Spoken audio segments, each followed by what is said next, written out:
ETF index mutual funds నేర్చుకుని stock మార్కెట్లో రాణించాలనుకుంటున్నారా? వెంటనే ఈ నెంబర్కి కాల్ చేయండి. Welcome to legal opinion.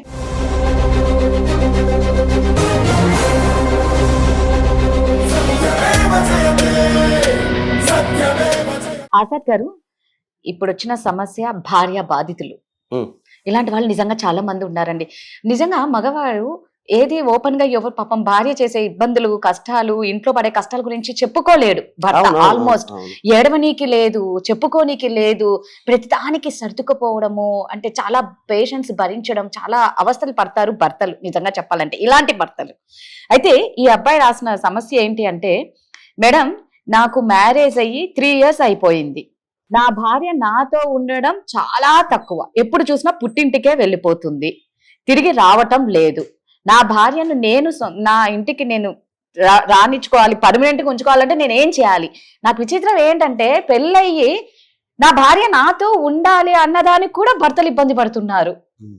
Conceive అయిపోయి వెళ్ళిపోయిన భార్య డెలివరీ అయిన బిడ్డకు 1 year వరకు కూడా రాలేదట. అవును, రావట్లేదు. 4 years, 5 years, 6 years కూడా ఉన్నారు మా దగ్గర. కన్సీవ్ అయినప్పుడు వెళ్ళిందండి, ఇప్పుడు బాబుకి 1 year అట. పెళ్ళైన తెల్లారెళ్ళి 3 సంవత్సరాల దాకా రాని వాళ్ళు ఉన్నారు మేడం, చాలా మంది ఉన్నారు. అట్లా ఉన్నారు భార్య బాధలు చాలా మంది. మీకు కూడా ఏంటంటే, మన November 18 పురుషుల హక్కుల దినోత్సవం. అవును, ఎంతమంది తెలుసు? చాలా మంది. పురుషులకు కూడా ఒక దినోత్సవం ఉంది, హక్కులు ఉన్నాయని తెలుసుకోవాలి. అయితే నేను ఏమనంటే, భార్య బాధితులు రోజు రోజుకి పెరుగుతున్నారు, అది వాస్తవమే. భార్య పుట్టింటికి వెళ్ళి కాపురానికి రాకపోతే ఏం చేయాలి అనే అంశం మీద మనం ఈరోజు టాపిక్లో ఇక్కడ చట్టం గురించి మనం అవగాహన కొంత తెలుసుకోవాలి. చట్టం ఏం చెప్తుందంటే, భార్య కానీ భర్త కానీ బలవంతంగా సంసారం చేయమని చెప్పి చట్టంలో అయితే లేదు. ఒక అమ్మాయి ఒక అబ్బాయిని పెళ్లి చేసుకున్నప్పుడు అమ్మాయి ఓకే అతనితో బలవంతంగా నువ్వు సంసారం చేయని చెప్పి మీరు నేను చెప్పడానికి కూడా రైట్ లేదు. ఎందుకంటే దాని మీద అనేక రకాల జడ్జిమెంట్లు ఉన్నాయి. అయితే మనం ఎప్పుడైతే హిందూ మ్యారేజ్ యాక్ట్ ఏదైతే ఉందో అది నిర్మించే సమయంలో, అంటే రాసే సమయంలో సెక్షన్ 9 అంటే RCR అంటే రెస్టిట్యూషన్ ఆఫ్ కాంజుగల్ రైట్స్ అనేది ఒక సెక్షన్ 9 అనేది పెట్టడం జరిగింది. ఇప్పుడు సెక్షన్ 9 కొడితే వచ్చేస్తాం. దాని ప్రకారం ఏంటంటే, భార్య కానీ భర్త కానీ కాపురానికి రాకపోతే మీరు రెస్టిట్యూషన్ ఆఫ్ కాంజుగల్ రైట్స్ కింద RCR కింద కేసు ఫైల్ చేసుకోండి. కోర్టు వారు చెప్తారనమాట, నువ్వు కోర్టుకి సంసారం చేయపోమ్మా అని చెప్తారు.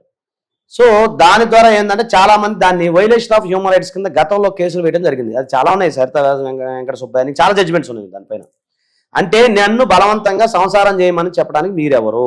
ఇండియన్ కాన్స్టిట్యూషన్ ఏముంది? నేను రైట్ టు ఫ్రీడమ్ వచ్చింది నాకు, నేను స్వేచ్ఛగా స్వతంత్రంగా సంతోషంగా ఉండే హక్కు నాకు ఉంది, రైట్ టు ఫ్రీడమ్ ఉంటుంది కదా. దాని ప్రకారం మీరెవరు నాకు చెప్పడానికి? అంటే ఇది ఎగెనెస్ట్ ఆఫ్ ఇండియన్ కాన్స్టిట్యూషన్, అసలు కాన్స్టిట్యూషన్ లాకే ఇది ఎగెనెస్ట్ అని చెప్పడంలో అప్పుడు ఏంటంటే ఇక బలవంతంగా ఏ కోర్టు చెప్పదు.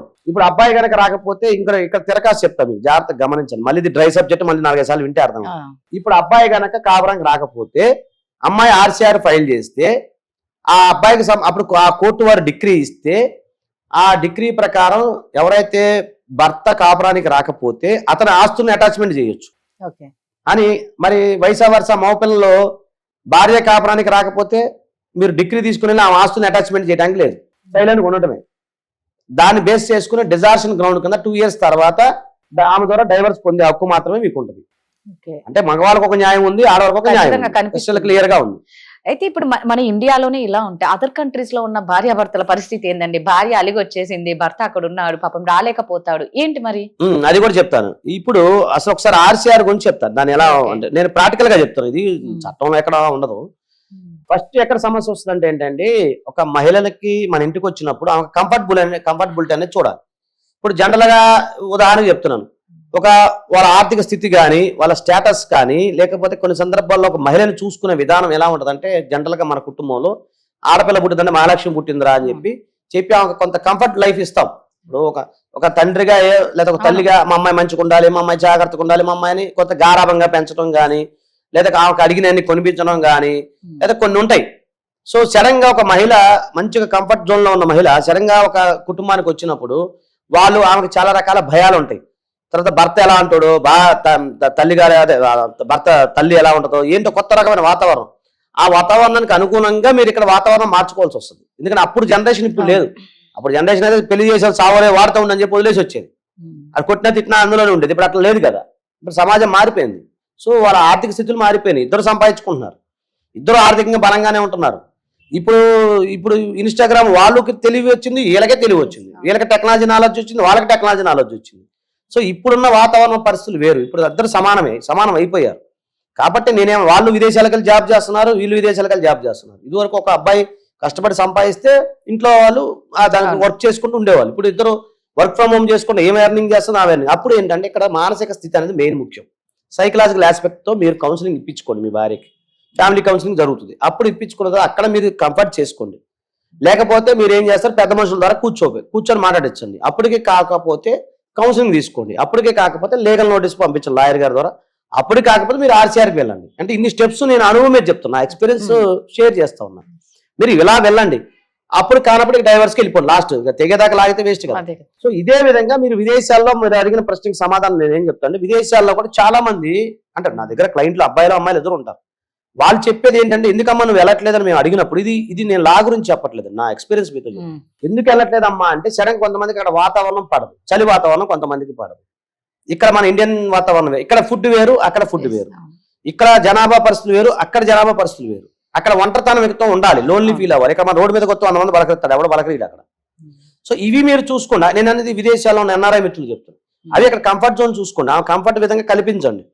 మీరు ఎంత చేసినప్పటికి కూడా నేను రాను అందనుకోండి, ఇక మీరు గో ఫర్ ఆర్సీఆర్ కంటే మనం యథావిధిగా మనం చెప్తాం, ఎన్ఆర్ఐలకు సంబంధించిన యథావిధిగా మీరు కనుక కేసు ఫైల్ చేయాలంటే మీకు ఒక జీపీఏ పర్సన్ ఉండాలి, జనరల్ పవర్ ఆఫ్ అటార్నీ లేదా స్పెషల్ పవర్ ఆఫ్ అటార్నీ, ఎవరైనా సరే ఒక అటార్నీ పర్సన్ మీరు ఇక్కడ పెట్టుకొని మీ తరపున ఈ ఆర్సీఆర్ మీరు ఫైల్ చేసుకోవచ్చు. మీరు అక్కడి నుంచి రావాల్సిన అవసరం లేదు, మీరు అక్కడే ఉండి ఫైల్ చేసుకోవచ్చు. అంటే ఇప్పుడు అమ్మాయి తను ఒక సిటీలో ఉన్నాడు, అమ్మాయి వేరే సిటీలో ఉంది, ఇద్దరు టచ్ లేరు, కానీ ఆమె కాపురానికి రావట్లేదు, అక్కడక్కడే రావట్లేదు, అయినా సరే మీరు ఫైల్ చేసుకోండి. అలా కాకుండా లేదు సార్, అలా కాకుండా మాకు కొద్ది రోజులు మేము జుడిషియల్ సపరేషన్ గా ఉంటాము అంటే సెక్షన్ 10 కింద జుడిషియల్ సపరేషన్ కూడా వేసుకోవచ్చు. దాని ప్రకారం ఏంటంటే, మేము భార్యాభర్తలాగే ఉంటారు, భార్య కానీ భర్త కానీ కలిసే ఉంటారు, వాళ్ళ మధ్య వివాహ బంధం అనేది తెగిపోదు. డైవర్స్ అనేది ఏంటి, తెగిపోతుంది, అంటే వివాహ బంధం కట్ అయిపోదు. మీకు మామూలుగా జుడిషియల్ సపరేషన్ ఏంటంటే భార్యాభర్తలు విడివిడిగా ఉండొచ్చు, ఓకేనా, వాళ్ళిద్దరి మధ్య మనస్పర్ధలు వచ్చినప్పుడు విడివిడిగా ఉంటారు. రేపు పొద్దున వాళ్ళిద్దరి మధ్య మనస్పర్ధలు సెట్ అయిపోయినప్పుడు మళ్ళీ కలిసిపోవచ్చు. సో మీరు ఆ విధంగా జుడిషియల్ సపరేషన్ కూడా వేసుకోవచ్చు. ఆర్సీఆర్ అనే కదా జుడిషియల్ సపరేషన్, నా భార్యకి నాకు మనస్పర్ధలు వచ్చినాయి, ఒక 2 years 3 years మేము జుడిషియల్ గా సపరేషన్ గా ఉంటాము అన్నప్పుడు అప్పుడు వాళ్ళిద్దరి మధ్య భార్యాభర్తల ఆ బంధం అనేది ఉండదు, ఆ రైట్స్ ఉండవు. అక్కడ బ్యాటిల్ ఒకవేళ అతను జుడిషియల్ సపరేషన్ లో ఉండి ఆమె పైన అతను అత్యాచారం చేస్తే ఆమె కేసు పెట్టొచ్చు. అంటే భార్యాభర్తల బంధాలు అనేవి ఉండవు ఇక్కడ. అంటే పేరుకి మాత్రం బంధం తెగదు, కాకపోతే ఇతను భర్తగా ఇతనుకున్న హక్కులు కానీ భార్యగా అతనుకున్న హక్కులు రెండు కూడా ఫ్రీజ్ అయిపోతాయి.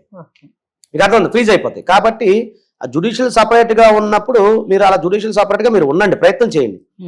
అప్పుడు కూడా కాలేదనుకోండి, అంటే దీన్ని బేస్ చేసుకుని దాన్ని బేస్ చేసుకుని గో ఫర్ డైవర్స్ అంతే. సో అంతే తప్ప ఇంకా వేరే మార్గం అయితే లేదు. సో భారతదేశంలో చట్టాలు ఎప్పటికప్పుడు మారుతున్నాయి, ఎప్పటికప్పుడు అప్డేట్ అవుతున్నాయి. ఇవాళ జడ్జిమెంట్ రేపున్న జడ్జిమెంట్ ఉన్నట్లేదు.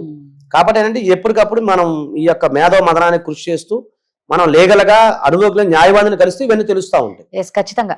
ఆజాద్ గారు మీరు చెప్పేవన్నీ చూస్తుంటే అంటే ఆల్మోస్ట్ మనం గత వీడియోలో కూడా చూసుకుంటే ఆడియన్స్ కి ఎంత ఏమనిపిస్తుంది అంటే మనకు కూడా అదే అనిపిస్తుంది, ఆడవాళ్ళకి ఎక్కువ ఫేవర్ గా ఉన్నాయి, అబ్బాయిలకు అసలు లేవు చట్టాలు అనేది క్లియర్ గా కనిపిస్తుంది. ఈ మధ్య కాలంలో బాధితులు కూడా ఎక్కువ మంది భర్తలే అవుతున్నారు.